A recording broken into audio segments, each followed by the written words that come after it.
Good morning students. Today we will discuss about semiconductor. बच्चों हमारी life में semiconductor का बहुत बड़ा इम्पोर्टेंस है।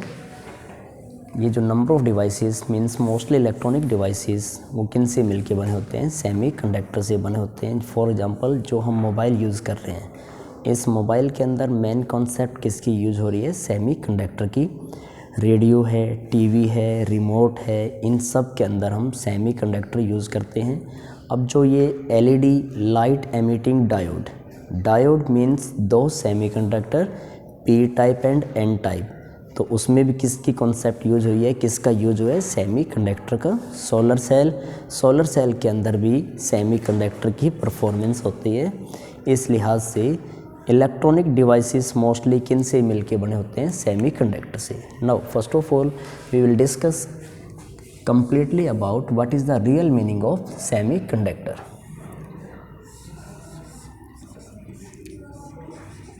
As we know that matter having three states: solid, liquid and gas. अब हमें मैटर के सॉलिड स्टेट के बारे में डिस्कस करना है, तो इसको भी हमने थ्री टाइप्स में डिवाइड किया। First one that is conductor, second insulator and third one that is semiconductor. अब बच्चों semiconductor that is in between conductor and insulator. Conductor जिसकी कंडक्टिविटी बहुत ज़्यादा है, जिसमें से करंट अच्छे से पास हो, मीन्स जिसके अंदर फ्लो ऑफ चार्ज हो रही है, फ्लो ऑफ इलेक्ट्रॉन्स हैं, मतलब इसके अंदर फ्री इलेक्ट्रॉन्स हैं, मीन्स लूजली बाउंडेड इलेक्ट्रॉन जिस मैटर के अंदर मिलेंगे उसको हम क्या कहते हैं? कंडक्टर।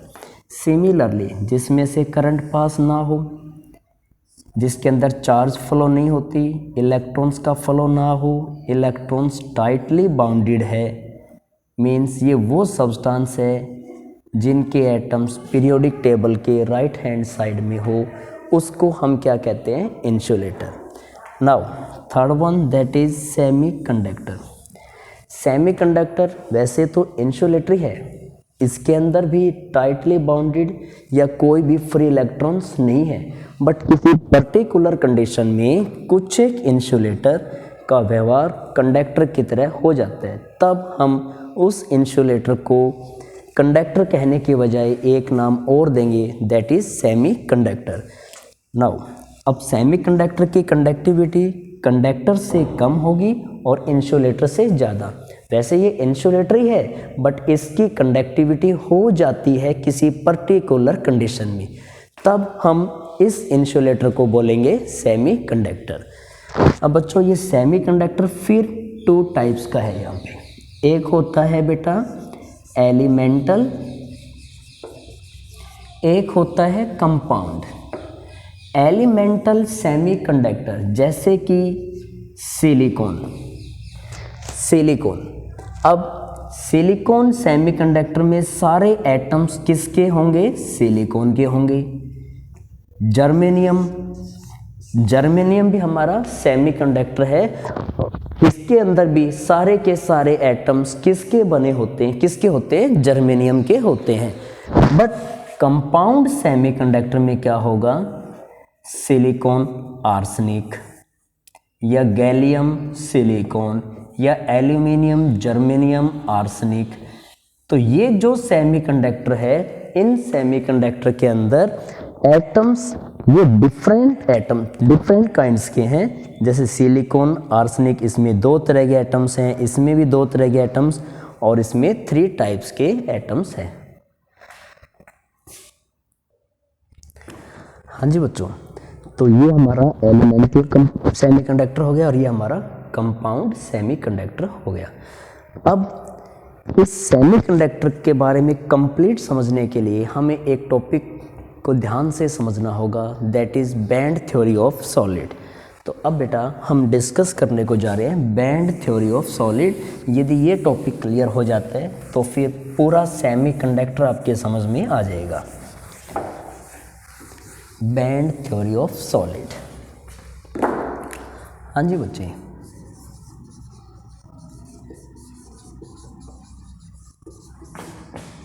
है बिल्कुल आसान।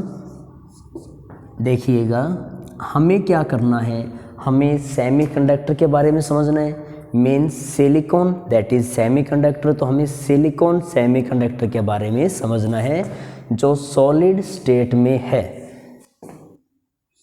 तो अब हम सिलिकॉन क्रिस्टल के बारे में समझेंगे।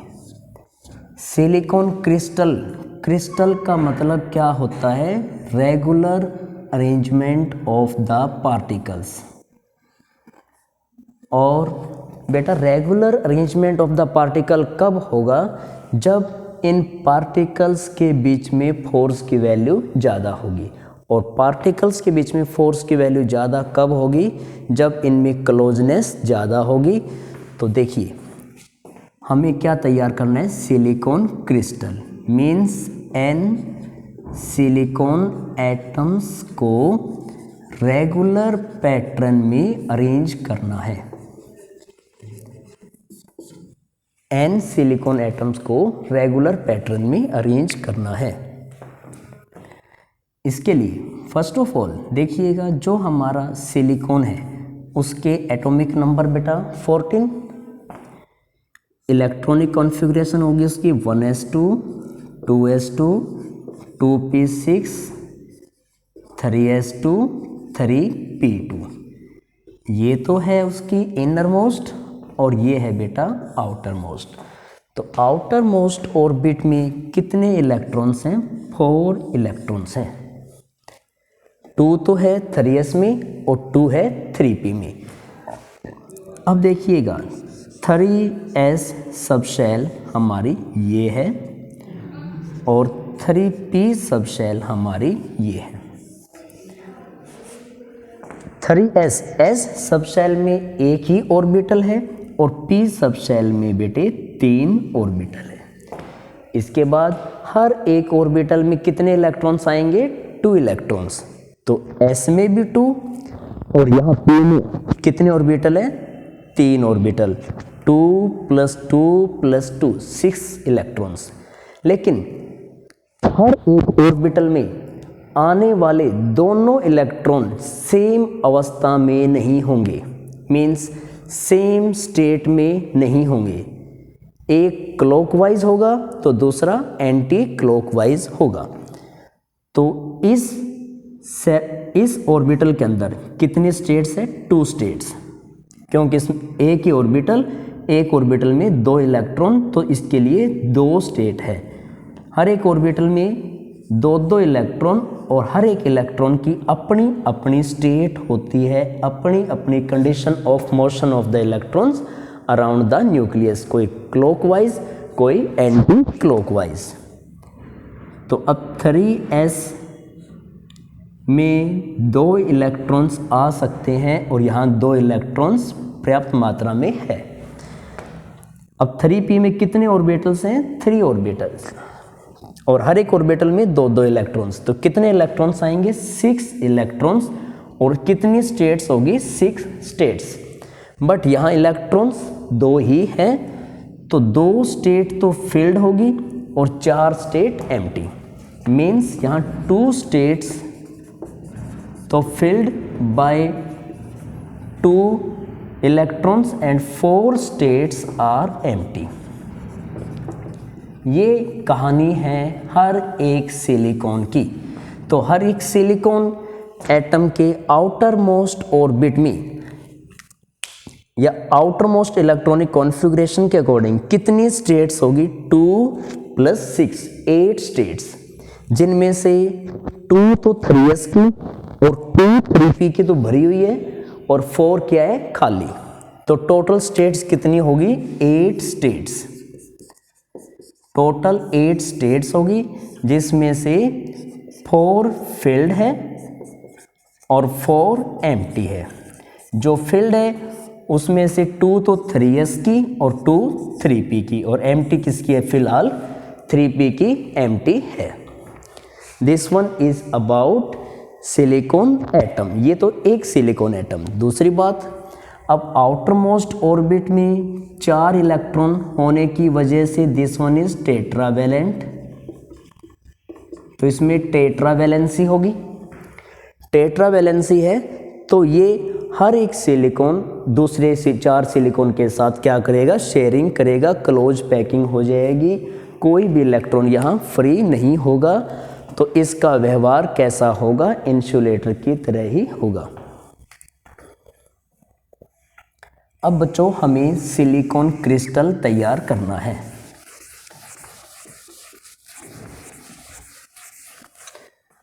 सिलिकॉन क्रिस्टल तैयार करना है मीन्स हमें n सिलिकॉन एटम्स को पास पास लेके आना है।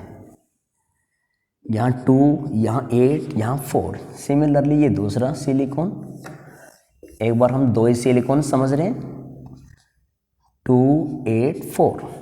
अब ये जो 4 आउटर मोस्ट इलेक्ट्रॉन है, ये जो हमारे 4 आउटर मोस्ट इलेक्ट्रॉन्स, ये मेरे ख्याल से बेटा समझ दिखाई नहीं दे रहा होगा, ये देखो आप, एक तो ये हो गया सिलिकॉन, एक ये सिलिकॉन लो।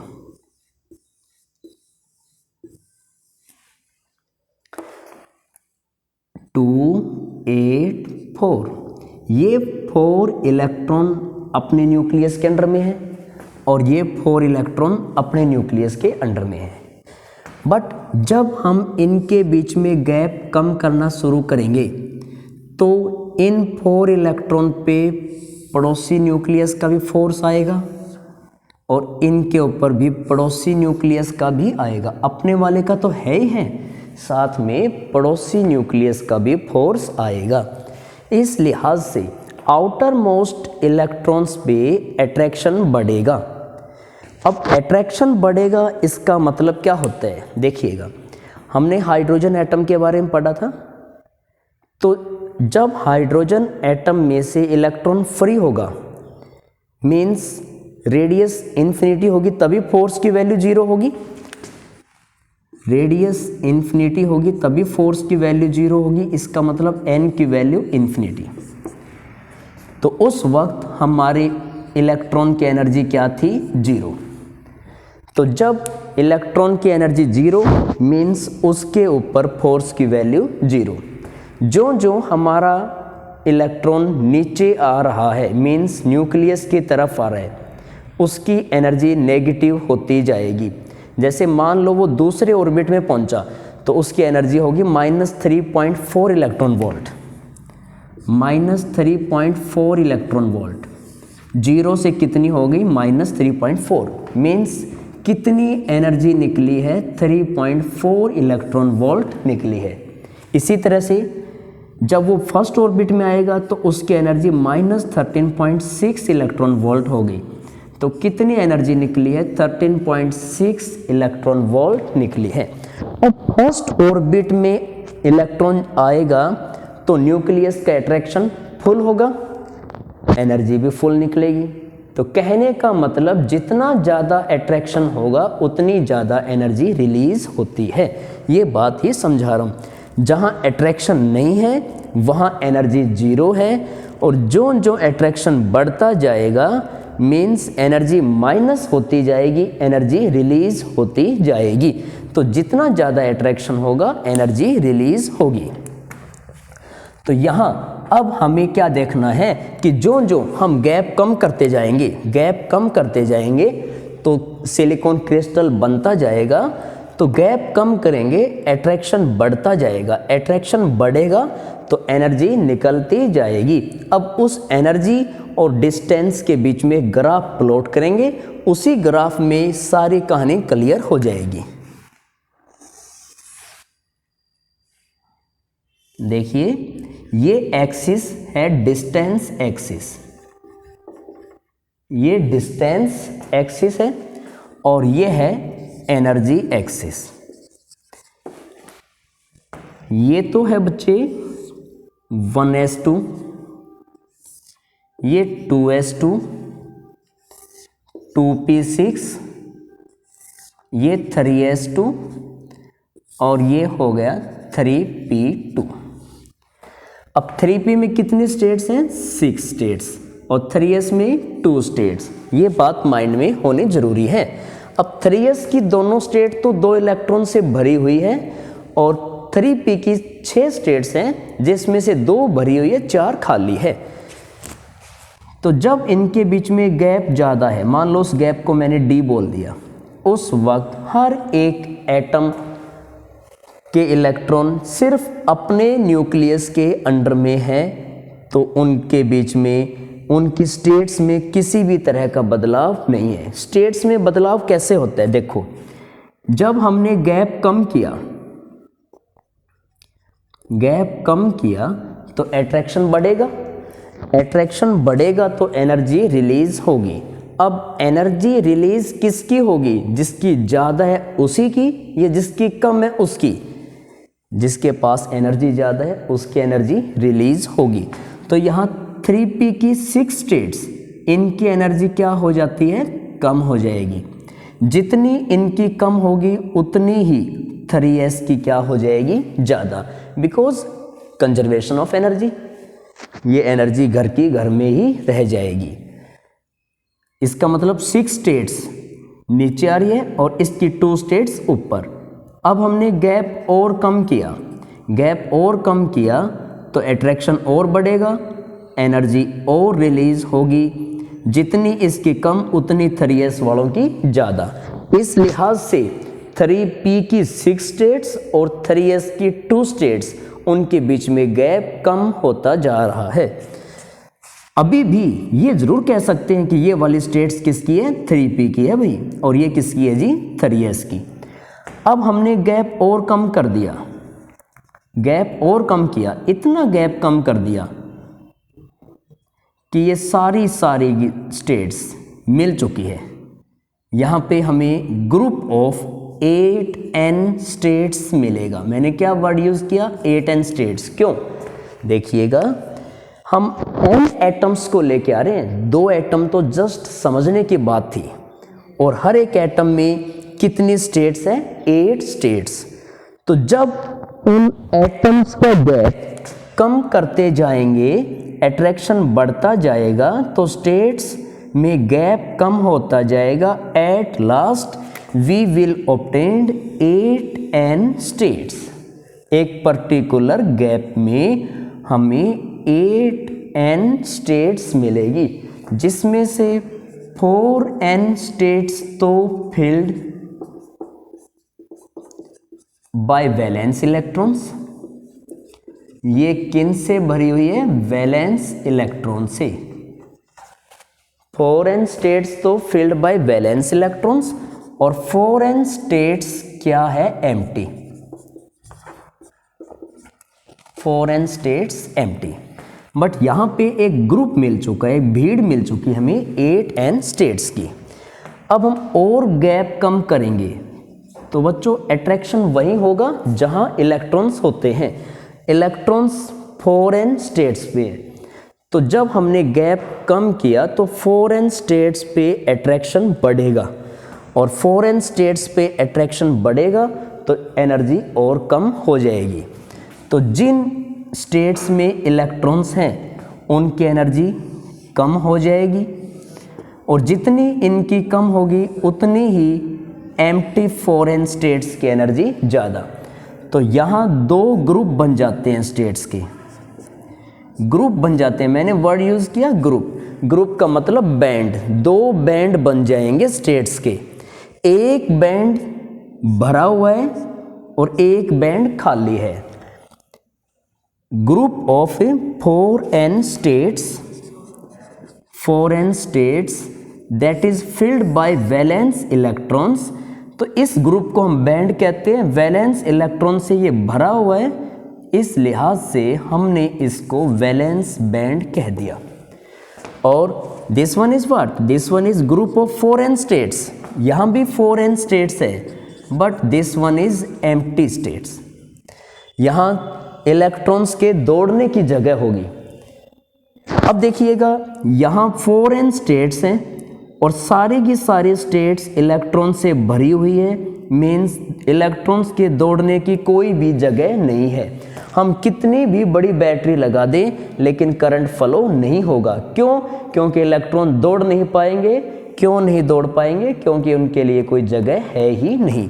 तो यदि हम चाहते हैं कि करंट हो तो ये इलेक्ट्रॉन्स कंडक्शन बैंड में पहुंचे। पहले हम किसी भी तरह से एक्सटर्नल एजेंसी की हेल्प से, मतलब एनर्जी की हेल्प से इलेक्ट्रॉन को कंडक्शन बैंड में पहुंचा दें।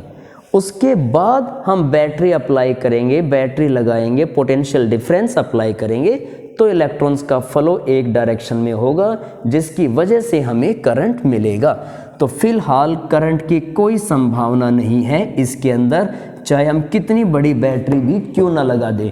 इसका मतलब इसका व्यवहार भी इंसुलेटर की तरह ही है। बट इसमें से इलेक्ट्रॉन्स को यहाँ भेजने के चांसेस होते हैं, वो चांसेस मैं आपको बताऊंगा बाद में। तो अब फिलहाल देखिएगा, इस स्टेट में आने के बाद इलेक्ट्रॉन्स के दौड़ने के चांसेस हैं और दौड़ने की वजह से कंडक्टिविटी होगी। तब हम इस ग्रुप ऑफ फॉरेन स्टेट्स को, मतलब इस बैंड को कहते हैं कंडक्शन बैंड, और इन दोनों के बीच का ये जो गैप है इसको कहते हैं एनर्जी गैप और forbidden gap. This one is about band theory of solid. एक बार फिर से, यदि हम चाहते हैं कि इसमें से करंट पास हो, इसके लिए first of all electrons should jump inside the conduction band, then we should have to apply potential difference under the influence of which electrons can follow in a particular direction and we will obtain current. Okay.